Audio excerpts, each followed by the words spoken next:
Yemek adasına ve mutfağıma hoş geldiniz. Bugünkü tarifim Diyarbakır usulü patlıcan söğürme nasıl yapılır? Onun yapımını göreceğiz. Lezzeti parmakları yedirten bu nefis, şahane yaz yemeğini ben nasıl yapmışım? Dilerseniz hep beraber yapımını görelim. Tarifim için 1,5 kilogram patlıcan kullanıyorum. İsterseniz sadece tombul patlıcan, isterseniz sadece kemer patlıcan da kullanabilirsiniz. Ben ikisini karışık olarak kullandım. Öncelikle bir çatal yardımıyla her tarafına güzelce delikler açtım. Eğer kemer patlıcan kullanacaksanız kalın olanlarından tercih etmenizi öneririm. O zaman daha fazla yemeğiniz olur. Bu şekilde çatalla deldikten sonra isterseniz evinizdeki fırında, dilerseniz de bu şekilde bir közmatiğin üzerine bırakıp ocakta közleyebilirsiniz. Ben ocakta közlemeyi tercih ediyorum. Çünkü çok daha lezzetli oluyor. İyice pamuk gibi yumuşayana kadar her tarafını güzelce çevire çevire pişiriyorum. Bir baş sarımsağı, bir çay kaşığı tuzla havanda güzelce dövdüm. Şu anda patlıcanlar çok sıcak ve yanıma bir kasenin içinde soğuk su aldım. Elimi arada soğuk suya batırarak patlıcanların kabuklarını çıkarmaya çalışıyorum. Eğer sizin daha iyi bildiğiniz bir yöntem varsa o şekilde de çıkarabilirsiniz. Benim kolayıma bu şekilde geliyor. Bu şekilde çıkarmayı tercih ediyorum. Dilerseniz bıçakla sıyırabilirsiniz kabuklarını veyahut da şöyle bir bıçakla ortasına çizik atıp kaşık yardımıyla da çıkarabilirsiniz.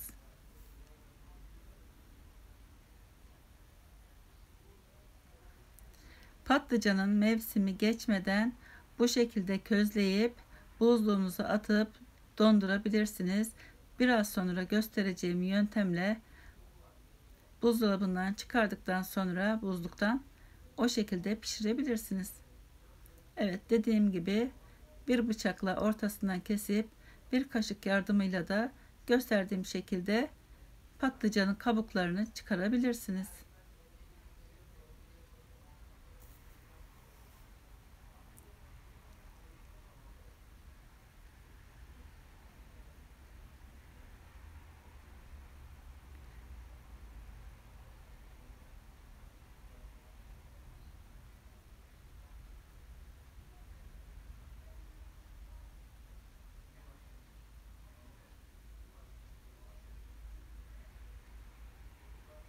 Dilerseniz de mahallenizdeki fırına gönderip o şekilde de taş fırınlarda pişirebilirsiniz.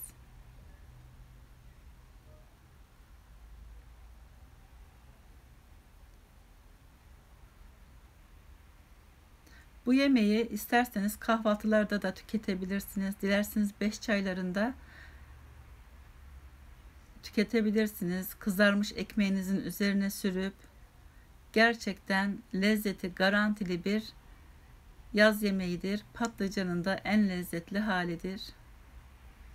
Şimdi ben birazcık böyle acı suyunun çıkması için çok hafif musluğun önünden geçiriyorum ama siz istemezseniz yıkamak zorunda değilsiniz. Eğer hani vitamini kaybolacak derseniz yıkamak zorunda değilsiniz. Ben çok az şöyle bir musluğun önüne tuttum ve aldım.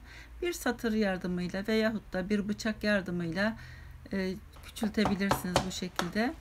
Ben bir satır kullandım. Daha kolay oldu. Şimdi 5-6 dal böyle manken biber kullanacağım. Önce tenceremin altını kaplayacak kadar zeytinyağı ekledim ve yağımız ısınınca da ben bu şekilde biberleri küçük küçük doğradım.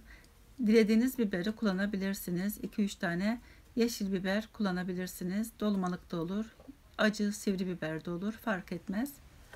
İyice ısınmış olan yağımızın içine biberlerimizi alıp güzelce soteleyelim. Diyarbakır usulü patlıcan söğürmesinin içine soğan girmez. Bu şekilde olur. Bir adet domatesin kabuklarını çıkardım. Küçük bir el rondosundan geçirdim. Püre haline geldi. Onu da iyice kızartmış olduğum biberlerin üzerine ekledim. Güzelce özleşene kadar pişiriyorum. 1 tatlı kaşığı pul biber, 1 tatlı kaşığı da tuz ekledim şu anda. Üzerine 1 çay kaşığı da karabiber ekleyeceğim. Şahane bir sos elde etmiş oldum.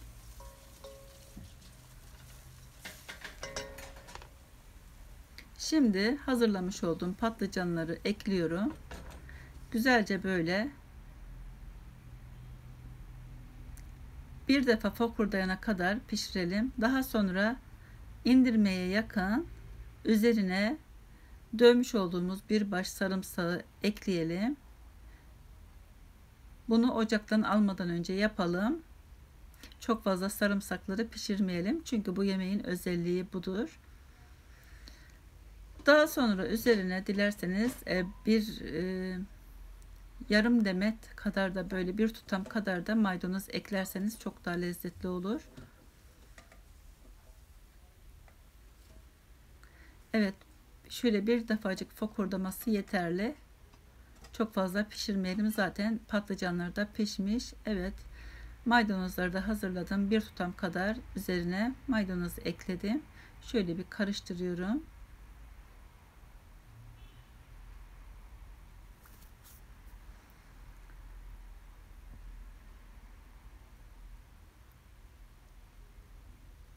Şimdi artık sunum tabağımıza alabiliriz.